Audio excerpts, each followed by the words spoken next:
For a long time now, there have been these conflicting elements to crypto's self identity. Outwardly, we often describe ourselves as agents of change who would disintermediate the current financial middlemen and create a new and better economic system. But internally, what do we actually do?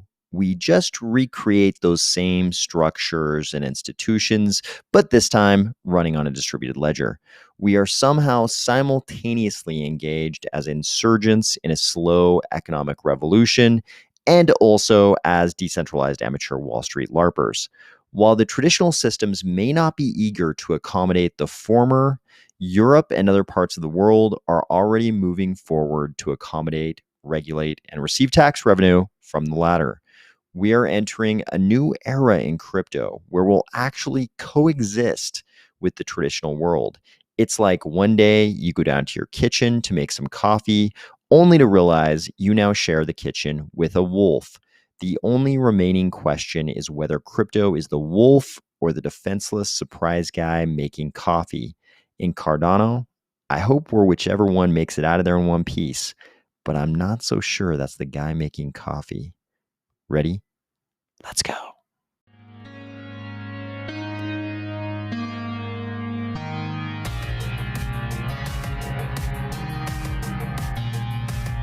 Today, we are going to discuss the crypto regulation proposal that was released by Treasury in the United Kingdom today, the FOMC federal funds rate announcement also today, some big mainstream exposure for Cardano courtesy of one of our allies, a new Cardano stat site, and the FutureFest Skull Candy event. If the most disturbing thing to you about this image is that the wolf is kicking up so much dust because the guy obviously needs to do a much better job at housekeeping, or if you're finding value in these videos each weekday, please consider delegating to the Army of Spies stake pool, ticker AOS. I know we spend a lot of time on this channel talking about how the US is not making sufficient progress on creating a sensible regime for crypto regulation. But that's not true in the rest of the world. We've got these other jurisdictions that are doing a much better job. They're looking forward and they're actually embracing crypto in a lot of ways. I mean, sensibly, conservatively, reasonably, they're embracing crypto a little bit, as much as they can, and still sort of create regulations that protect their consumers and don't disrupt the rest of their financial systems. The UK, in my opinion, is one of those jurisdictions in a lot of ways. They released this document today called Future Financial Services Regulatory Regime for Crypto Assets Consultation and Call for Evidence. And while they are asking, for input in this document, a lot of it is also really a giant proposal for how, it's not all the details, but it's a proposal for some overarching principles in regulating crypto, bringing crypto out of the shadows into the light, having a sensible regime where crypto can grow and be a part of the larger financial system that still doesn't endanger consumers, that still doesn't disrupt the rest of the financial and economic ecosystem. So first of all, let's talk about who this is going to apply to. And we can see that on page 25. So there's going to be a little bit of scrolling in this video. Page 25, quite a ways down here. Sorry, it'll become clear why we're kind of jumping around and not starting at the start. So sensibly, they are saying, hey, this is all going to apply to, cases where the provider of the service is in the UK and the customers are in the UK, where the provider of the service is in the UK and the customers are overseas, where the provider of the service is overseas and the customers are in the UK, but not where both the provider of the services and the customers are overseas. That all makes perfect sense. But when you think about it, this is pretty much also all of crypto. Unless a crypto project is somehow excluding UK customers, it's going to fit in one of these two categories. Because unless they're excluding the UK, they're going to have customers in the UK. So it's pretty much going to apply to all of crypto unless you're somehow very efficiently excluding UK customers. Now on to those overarching principles I mentioned. This is on page 10, and I honestly think this is the most important thing. This is the foundational thing. If you get this wrong, everything's going to be wrong in your regulatory regime for crypto. I believe they've roughly got this right. I mean, there are still a lot of ways to mess it up. The devil is in the details. Regulatory bodies anywhere in the world can create a lot of details to mess up any good foundational principle. But I think these are good foundational principles. And, they kind of go over the goals that you would guess: encourage growth and competition, enable customers to make well-informed decisions. It's largely a disclosure issue. Protect financial stability, protect market integrity. So the kind of goals you would imagine for any regulatory body in the entire world. But I think they're going out this in the right way. So here's the most important piece. They say one of their overarching principles here is this: same risk, same regulatory outcome. The government will remain technology agnostic while also considering whether the technology or its use gives rise to additional risks. That's pretty much it. If you approach it this way, if you say, hey, it doesn't really matter whether these are crypto assets or traditional assets, or we're dealing with a DAO or a DEX or any other kind of decentralized platform or decentralized group of people. None of that matters. What you're really trying to do here is mitigate risk. You're trying to create a regulatory regime that allows crypto to grow while mitigating risk. So the important thing, the focal point, should be the risk. And you should regulate things based on the degree of risk and what type of risk. And if something has a risk very similar to its traditional financial counterpart, you probably want to regulate them in the same way. This will pose some problems for crypto, but philosophically, from a regulator's perspective, this makes perfect sense. And the reason why I say it'll pose some problems for crypto is that if you regulate something that's decentralized in the same way you would regulate something that's centralized, so decentralized versus centralized, if you regulate them the same way, you're going to try to require the same things of both. And in a lot of cases, you're going to find that a decentralized thing, platform, group of people, whatever it is, can't do the same things that a centralized group of people or platform can do, or at least it can't do them in the same ways, because there's no central authority who can just say, okay, we're doing this. If it's decentralized, it's going to have to happen in different ways. But I think the way they put it, same risk, same regulatory outcome. If you try to achieve the same outcome, even though you're going to have to make some accommodations for the decentralized nature of a lot of things in crypto. But if you shoot for the same regulatory outcome, given the same risk, I think that's the right way to approach this. By the way, I love the way UK regulators write these documents. They're very plain language. They're very consumable. You don't have to be some kind of technocratic jargon expert to understand them. I think with US regulators, sometimes they get into this technocrat role where they feel like they have to use the most industry jargon possible, and it becomes difficult to understand their documents unless you're in that specific industry and familiar with the terminology of the regulator. I don't find that with these UK documents, and I like that a lot. So their other two overarching principles are to be proportionate and focused. Efforts will be focused on where the risks and opportunities are most urgent or acute. So they're going to do a little risk triage. They know they've got a limited amount of person power and they can't address everything. So they're going to address the most acute risks and opportunities. Makes perfect sense. They also say they are going to be agile and flexible. The regulatory framework should accommodate evolving markets and products. This is probably no more true anywhere than it is in crypto. Crypto definitely requires an agile and flexible approach. So these principles look great as a foundation for addressing regulation of our industry. Once again, in this section on page 16, they make it very simple and consumable. They give us a bunch of buckets. They say, hey, we're going to classify crypto into a bunch of different categories. Here they are in some plain language. They say we've got exchange tokens. These are tokens that are used as a means of exchange or for investment purposes, but they are not CBDCs. And we're just going to go over this at a high level. There's a bunch of detail in there, but basically, if you're using it as a means of exchange or for investment purposes, and it's not some kind of a CBDC or something like that, then you've got utility tokens.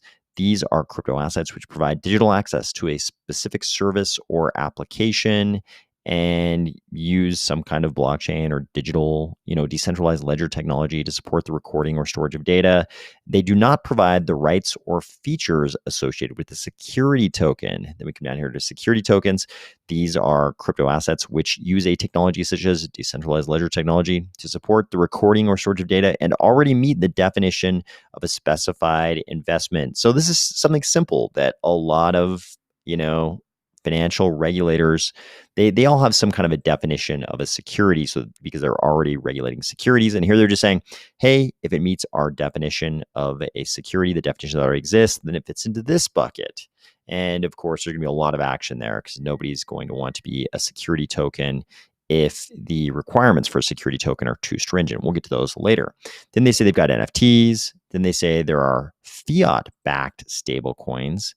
Then you've got tokens that are exchange tokens, which include commodity-linked tokens and crypto-backed tokens. And then they say commodity-linked tokens, of course, are these tokens which maintain a stable value relative to the underlying commodity price by being collateralized with one or more commodities or real-world assets.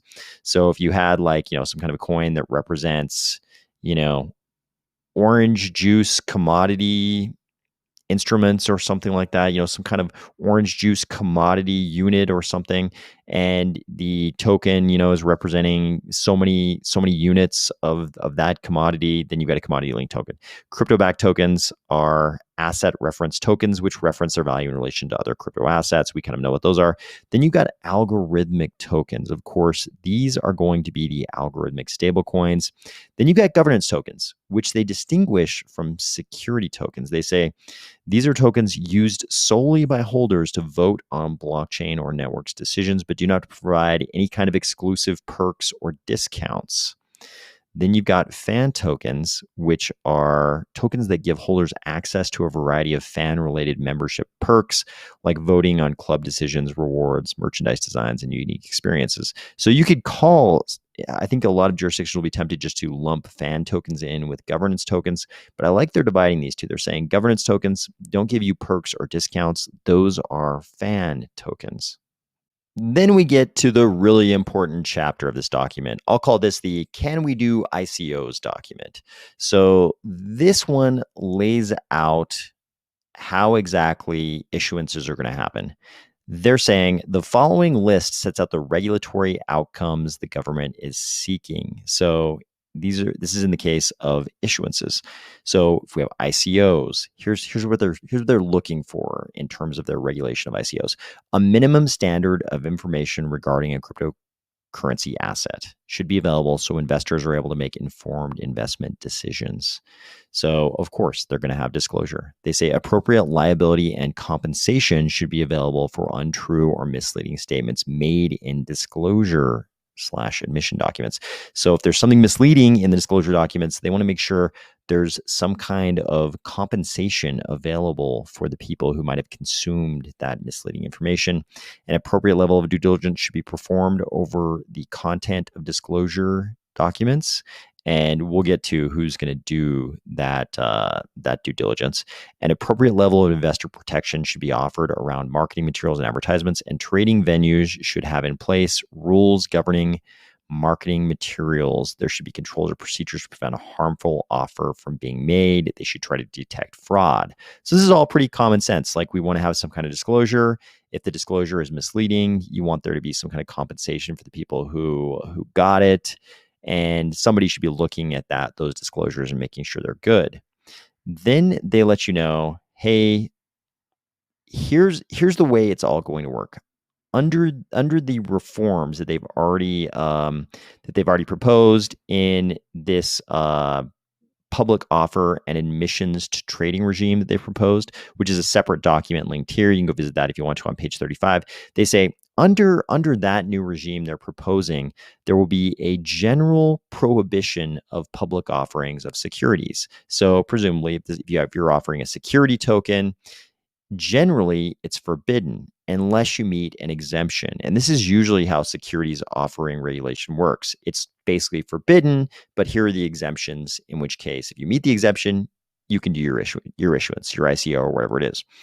They say these exemptions will include where the securities are admitted to trading on a UK regulated market, where the securities are admitted to trading on, these are multilateral transfer facilities, I think, multilateral transfer facilities, and securities offered via a public offer platform, which would be a new bespoke permission for platforms facilitating public offers of unlisted securities, such as crowdfunding platforms. So you've got crowdfunding platforms, these multilateral transaction facilities, and these UK regulated markets. And if your security token is going to be trading on a regulated market, the Financial Conduct Authority will set detailed rules, including on whether a prospectus is required. The prospectus is going to be the disclosure information that goes to the would-be investors and what's going to be in it. This is all very straightforward. This is all very common sense. This is kind of what you expect and what you want to see, whether you're a crypto person or a traditional, TradFi market person. This is kind of what you expect and what you'd want to see as far as sensible regulation of crypto. I would call this document out of the UK largely positive, and it kind of all makes sense. I mean, they're saying, hey, we're going to have a bunch of different buckets for crypto assets. And if it's in this security token bucket, then you've got to trade on one of a couple different types of exchanges, which are also going to be regulated by us. And there are going to be requirements in place for disclosure. And, you might have to do something so that we can rest assured that you will be able to compensate your investors if some of your disclosure is misleading. This all makes sense. There are other sections of this document we won't go over today having to do with things like exchanges, these trading venues, intermediaries, custodians, and lending platforms. And while this is all pretty preliminary and just sort of, a call for input, this, I think, is a pretty good step in the right direction. I would say, based on this, the UK, as far as the way they're thinking about crypto regulation, I would say, much like the rest of Europe, they're pretty far ahead of the US. Unless they screw up the details somehow, I would call this a good kind of level playing field so that crypto can coexist with the traditional finance world, so that crypto can move forward. The traditional finance world isn't, destabilized, overnight or anything like that. I think this is the kind of coexistence that crypto can live with. I think crypto can grow and flourish under this kind of regulatory framework. This kind of coexistence would be okay.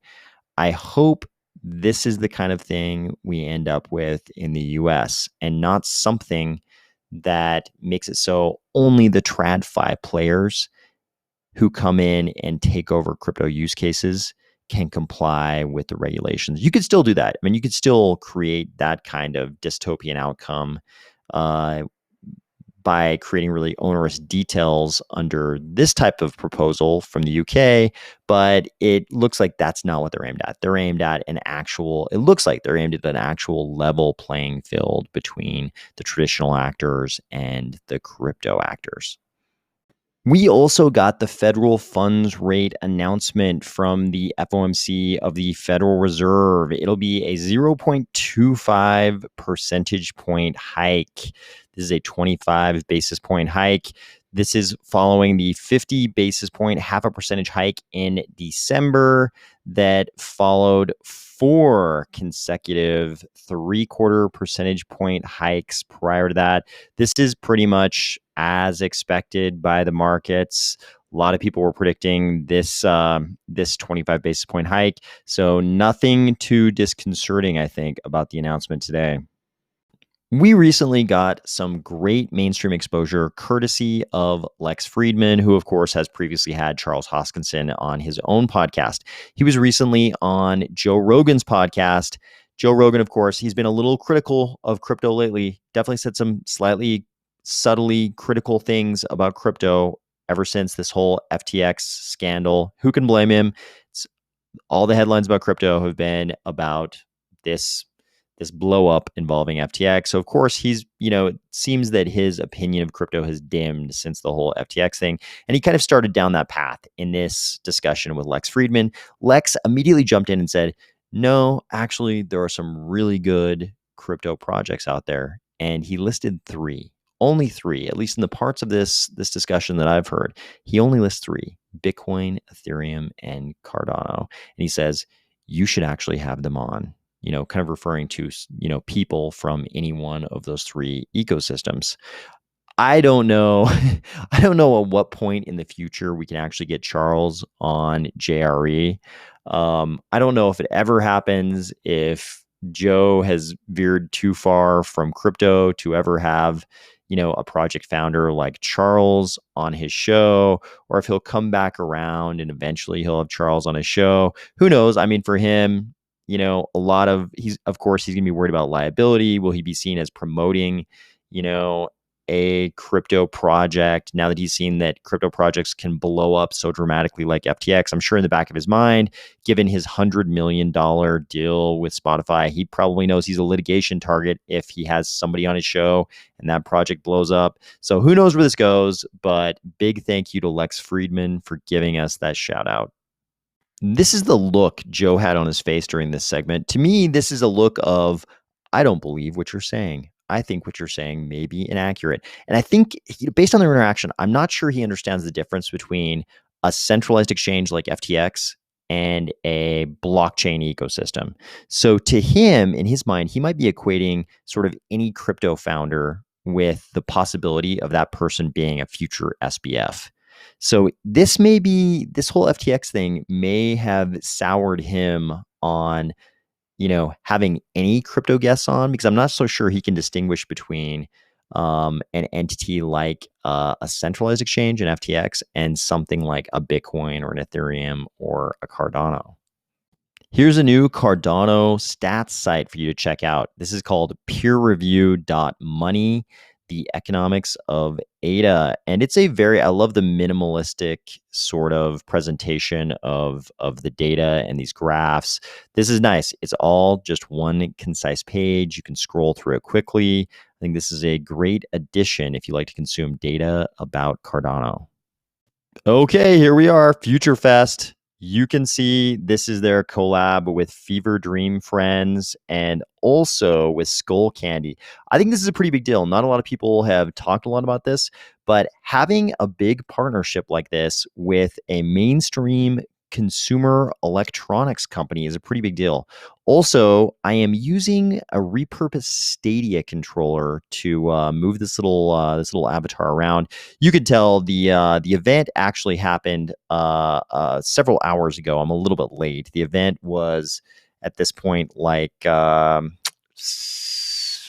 see, 5 hours ago, 5.5 hours ago. So I'm a little after the event. I'm imagining this place was entirely full, but look at how beautiful and colorful these FutureFest worlds were. I think every iteration of FutureFest, we just end up kind of with like a more beautiful, more colorful world, and the interface gets better. Everything about it just improves. They really are, as far as like I've said this before, but as far as metaverses where you can actually walk around, I think FutureFest really is way ahead of a lot of their competitors. As far as actual deliverables, I mean, people talk a lot about what they're going to deliver, what they intend to deliver, what they want to deliver.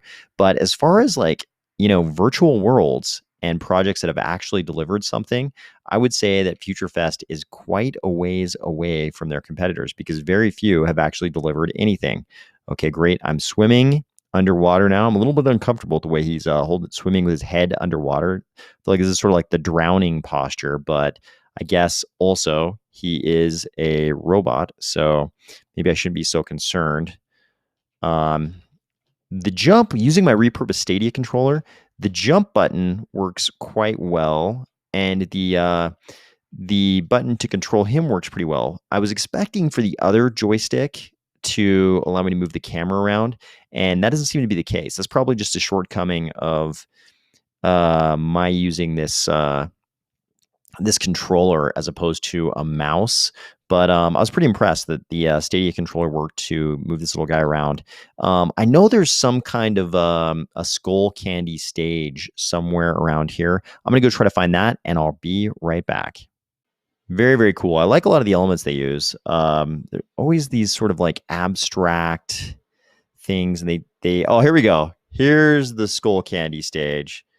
Here's the skull candy stage. Maybe if I back up a little bit, you'll actually be able to see it. There we go. That's what we were looking for. Look at that. I wanted to get this in the video because I think it's important. Such a big mainstream consumer electronics brand in a Cardano virtual world. I think this is a pretty big step forward for Cardano. Looks like I did manage to make it on the roller coaster this time. Every time I'm in some kind of a FutureFest event, I somehow don't manage to ride the ride, and everybody points it out to me. You'll be happy to see this time I'm actually on the roller coaster. Look at this beautiful world that FutureFest has created for us. Very colorful. I like the very colorful nature of their world always. Also, what is this, like a basketball net? Very kind of beautiful virtual world. I like how they sort of mix like realistic looking buildings, like semi-realistic looking buildings, not photorealistic, but they're meant to be sort of a realistic depiction of a building, with these very sort of surrealistic things like the giant cards hanging out there. Oh, look, now we're underground. Feels a little Tronish. Feels a little bit like Tron there for a second. This is just one rotation. I don't think I've come all the way back around. Maybe I'm getting to the end here, but yeah, okay. There we go. And I'm off the roller coaster. Okay. So looks like the Q button is what puts you on the scooter. And we can kind of take a cruise around here. There's a little branding, little skull candy branding right here, an upside down skull candy logo. No, right side up. Upside down McDonald's logo. I'm sure it's also possible to ride this bus. Let's see if I can figure out how to get inside the bus. Oh, okay. Wow, the bus just launched me. Okay, now I'm definitely inside the bus. Let's see where the bus goes. Oh, there's another ride, a Ferris wheel this time. Why don't we see if we can get over towards the water? I had a good time on the jet ski last time. Let's see if we can get over towards the water. Oh, wait. Okay. What do we have over here? I think I see some water. Maybe. There's somebody else scooting around. We've got the octopus theme is definitely big this time. Oh, there we go. There we go. This was my goal, to find the jet ski. All right, let's do some jet skiing. I'm not sure if the jet ski doesn't seem to want to respond to. Jet ski was not responsive to the Stadia controller. But yeah, look at this. This is great. FutureFest is getting better every time. Every single time I come into one of their events, everything is more detailed, more colorful, more beautiful. Excellent job, FutureFest. I hope you're having a great week, and I'll talk to you tomorrow.